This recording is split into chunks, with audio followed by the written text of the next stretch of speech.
जय हिंद स्टूडेंट, उम्मीद करता हूं सभी स्वस्थ, मस्त, खुश और सुरक्षित होंगे। आज की वीडियो में डिस्कस करेंगे 3 इंपॉर्टेंट टॉपिक पे।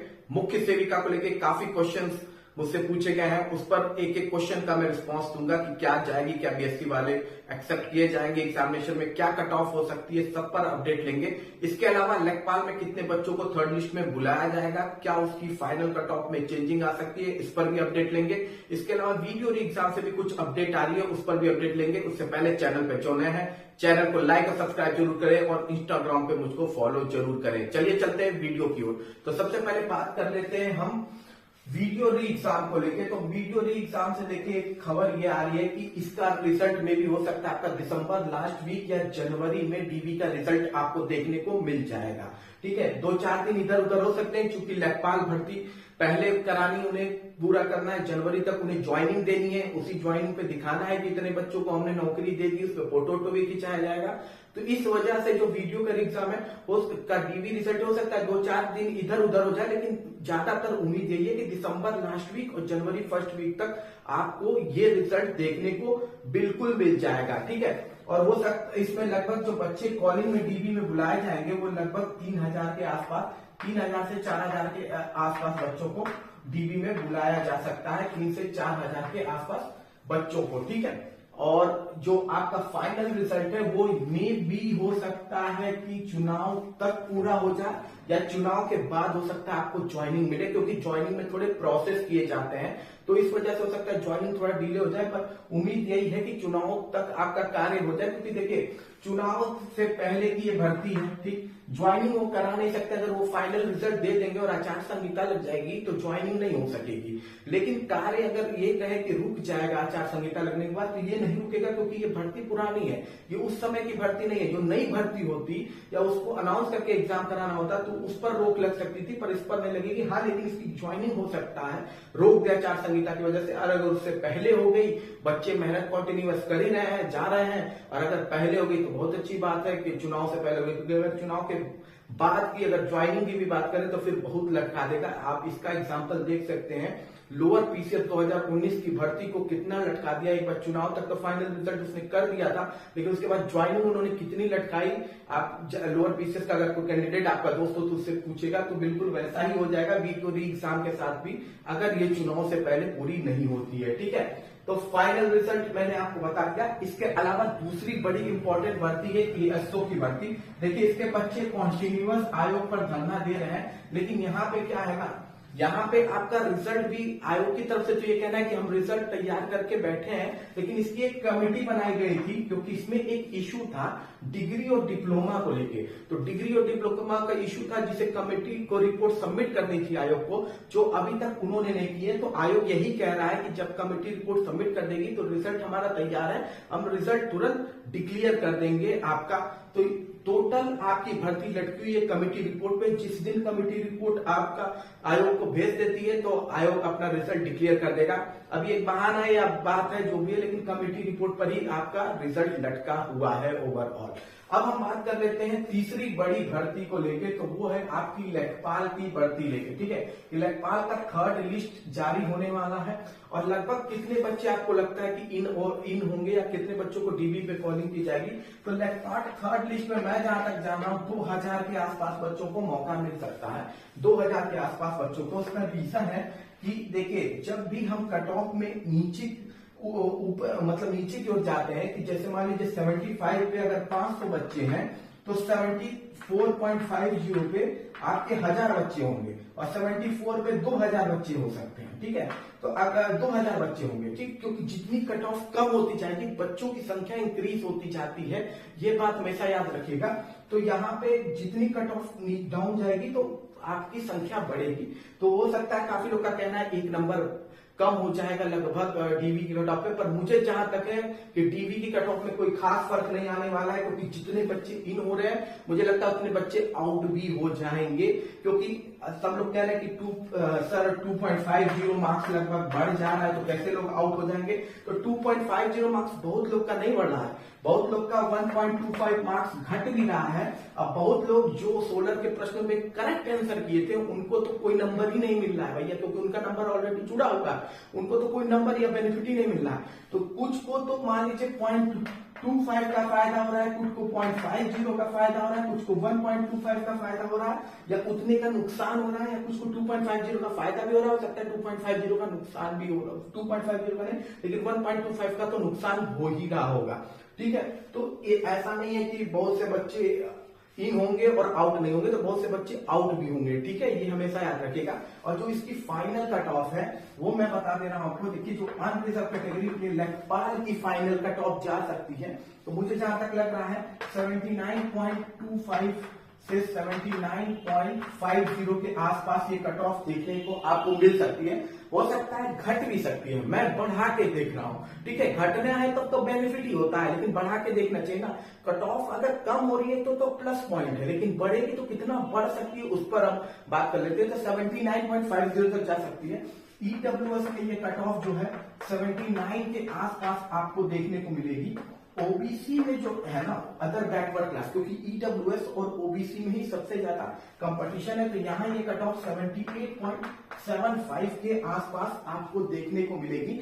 एससी में जो कट ऑफ है वो आपको 75.50 के आसपास देखने को फाइनल कट ऑफ मिल सकती है। इसके अलावा एसटी में मुझे लगता है 65.50 के आसपास जाएगी कट ऑफ। और फीमेल की बात कर लें तो ये भी लगभग 75.50 के आसपास होगी, क्योंकि फीमेल का एक लिस्ट ऑलरेडी आया था, उसमें आपकी कट ऑफ घटाई गई थी। तो ये आपकी ओवरऑल फाइनल कट ऑफ हो सकती है। ठीक है, अनरिजर्व्ड की, ओबीसी, ईडब्ल्यूएस की, ओबीसी की, एससी की, एसटी की और फीमेल की। तो ये आपकी ओवरऑल लेखपाल की फाइनल कट ऑफ हो सकती है। अब हम बात कर लेते हैं मुख्य सेविका को लेकर, क्योंकि सबसे ज्यादा परेशान यही कैंडिडेट है। मुख्य सेविका वाले कैंडिडेट सबसे ज्यादा परेशान है और काफी क्वेश्चन भी है उनके, जिन्हें क्लियर करना बहुत जरूरी है। ठीक है, तो सबसे पहले देखिए, मुख्य सेविका में सबसे पहले कि जो बच्चे गए थे उनसे सचिव ने कहा क्या, सचिव जी ने क्या कहा मुख्य सेविका के बच्चों से। तो मुख्य सेविका के बच्चों से सचिव जी ने वही चीज कही जो मैंने आपको एक हफ्ता पहले ही बता दिया था, कि आपके जो रिजल्ट है वो क्लियर हो जाएंगे चुनाव से पहले, यानी फरवरी तक। क्योंकि मुझे जहां तक लगता है चुनाव डिले होने वाला है, मार्च में ये चुनाव कंडक्ट होने वाला है, तो चुनाव से पहले आपका कंप्लीट कर दिया जाएगा भर्ती। यही सचिव जी ने भी कहा था, एक हफ्ता पहले मैंने भी कहा था। लेकिन काफी लोग ये कह रहे हैं कि सर ये कैसे होगा, अभी तो रिवाइज आंसर की नहीं आई है। तो अभी रिवाइज आंसर की नहीं है, ये कैसे हो जाएगा। तो एक बात जान लीजिए, लेखपाल में आप देख लीजिए, अगर यूपी SSC काम करना शुरू करेगा और गवर्नमेंट की तरफ से प्रेशर आना शुरू हो जाएगा कि नहीं ये भर्ती भी क्लियर कर दो, तो यूपी SSC उसको खत्म करने में, रिवाइज आंसर की निकालने में और डीबी करने में और डीबी समाप्त कर देने में समय ही नहीं पता चलेगा। और आप ये लेखपाल में देख भी सकते हैं, लेखपाल में। और ऐसी बहुत सी भर्ती आपको देखने को मिल जाएगी। पीछे हिस्ट्री में आप देख लीजिए, यूपी SSC ने उसे कितनी जल्दी कंडक्ट करा लिया। कई जगह तो डीबी के साथ ही उसका, कई जगह तो रिवाइज आंसर की के 1 या 2 दिन बाद ही डीबी का रिजल्ट भी घोषित कर दिया, डीबी का कट ऑफ निकाल दिया, डीबी की डेट निकाल दी है। तो ये पॉसिबल है, यूपी SSC कर सकता है। इतना भी आप उसे हल्का में मत लीजिए। तो जो अगर कह रहे हैं कि अभी तक रिवाइज आंसर की नहीं है, तो रिवाइज आंसर की कभी कभी यूपी SSC निकालता है, उसके 2 दिन बाद ही डीबी का वो भी निकाल देता है, डेट या रिजल्ट भी निकाल देता है। मैं आपको कह रहा हूं, हो सकता आपको डीबी का जो रिजल्ट है ना, डीबी का रिजल्ट आपको जो देखने को मिल जाएगा, मैं कह रहा हूं दिसंबर में लास्ट वीक तक ज्यादा खींच जाएगा, तो जनवरी फर्स्ट वीक ये भी खींच जाएगा। लेकिन मुझे जहां तक लगता है दिसंबर तक में चांसेस हैं इसके कि इसके डीबी का कट ऑफ आपको देखने को मिल जाए या डीबी की डेट आपको देखने को मिल जाए। तो पहले प्रश्न का आपका आंसर ही हो गया। दूसरा प्रश्न आपका है कि मुख्य सेविका में बीएससी फर्स्ट ईयर वाले, सेकेंड ईयर वाले क्वालिफाइड है कि नहीं क्वालिफाइड है। तब आप जान लीजिए क्वालिफाइड है कि नहीं क्वालिफाइड है। देखिए, काफी लोग कह रहे हैं कि ये बाहर हो जाएंगे, काफी लोग कुछ कह रहे हैं, काफी लोग कुछ कह रहे हैं, पर एक्चुअली में फैक्ट ये है कि जब तक आयोग की तरफ से कोई नोटिस नहीं आती है, कोई भी डिस्क्वालीफाई नहीं होगा। ठीक है, कोई भी डिस्क्वालीफाई नहीं होगा। आपके डीबी होगी, बीएससी वालों की भी डीबी कंडक्ट कराई जाएगी। उनसे हो सकता है वहां पे उस समय एक शपथ पत्र लिखवाया जाता है, उसमें ये कहा जाता है कि मैं आपकी ज्वाइनिंग करवा रहा हूं, लेकिन जो आयोग का फैसला होगा या कोर्ट का फैसला होगा, जो भी फैसला होगा, फाइनल फैसला, उसे आपको मानना होगा, उस पर आपसे साइन ले लिया जाएगा। अगर आपसे कहा जाएगा कि आप जॉब छोड़ दीजिए, तो आपको जॉब छोड़नी पड़ेगी। और अगर वो कहेंगे नहीं इनको अलाउ कर सकते हैं, तो अलाउ करनी होगी। बस एक शपथ पत्र आपसे लिखवाया जाता है, ठीक है, और कुछ नहीं है। शपथ पत्र लिखवाया जाता है और आपसे एक साइन करवा लिया जाता है, ठीक है। उसके बाद यही होता है कि आप से ये कह दिया जाएगा नहीं, आयोग ने मना कर दिया है, कहा है कि आयोग ने, देखिए क्योंकि ये केस थोड़ा लंबा प्रोसेस में चलता है, इस वजह से डीबी वो रोकेंगे नहीं, डीबी कंडक्ट करा लेंगे, लेकिन आपसे एक शपथ पत्र सिंपल सा साइन करवा लेंगे।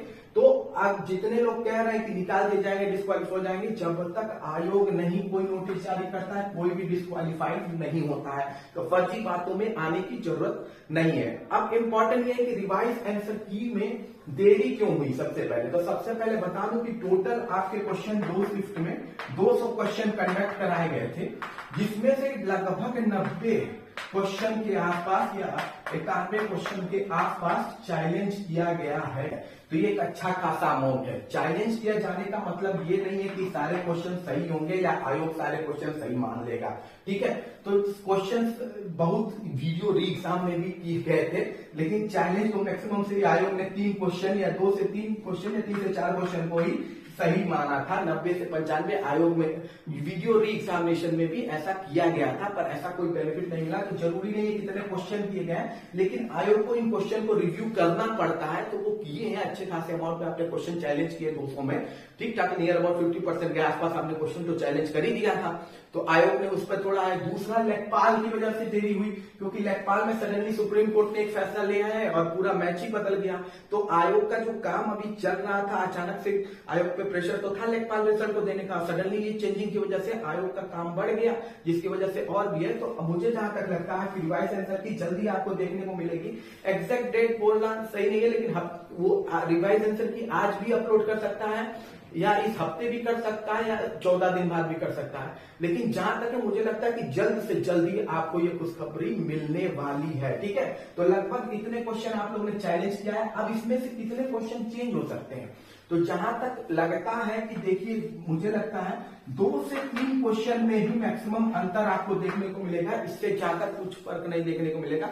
2 से 3 क्वेश्चन आपको ज्यादा से ज्यादा चेंज होने को मिलेगा। और क्वेश्चन में ये भी था कि नॉर्मलाइजेशन होगा कि नहीं होगा, तो नॉर्मलाइजेशन होगा। अगर कोई भी एग्जामिनेशन एक शिफ्ट की बजाय 2 शिफ्ट में होता है तो नॉर्मलाइजेशन कराना पड़ता है, नॉर्मलाइजेशन कराना पड़ता है, ठीक है। और नॉर्मलाइजेशन से कितने नंबर बढ़ सकते हैं, तो वही कितने नंबर होंगे, मैक्सिमम 1 से 2 नंबर, या मिनिमम 1 से 2 या मैक्सिमम 3 नंबर तक आपके बढ़ सकते हैं। इससे ज्यादा का कोई फर्क नहीं दिखेगा, लेकिन 1 से 2 में ज्यादा चांसेस है 1 नंबर या 2 नंबर का अप डाउन हो सकता है। इससे ज्यादा कोई भी फर्क आपको देखने को नहीं मिलेगा नॉर्मलाइजेशन से। और नॉर्मलाइजेशन बिल्कुल होना चाहिए, 2 शिफ्ट में एग्जामिनेशन हुआ है तो नॉर्मलाइजेशन होना चाहिए।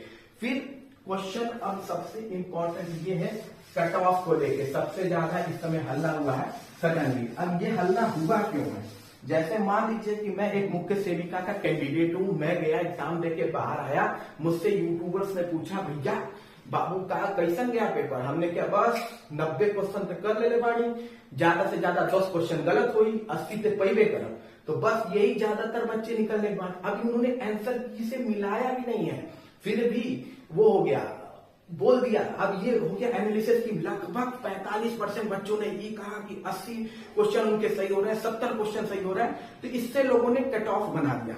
अब लाइनिंग भी जरा ध्यान से सुनिए, लोगों का कहना क्या है कि पेपर बहुत टफ आया था, पेपर बहुत टफ आया था, लेकिन कट ऑफ 70-60 जा रही है। पेपर बहुत टफ आया था, फिर भी कट ऑफ 70-60 चली जा रही है।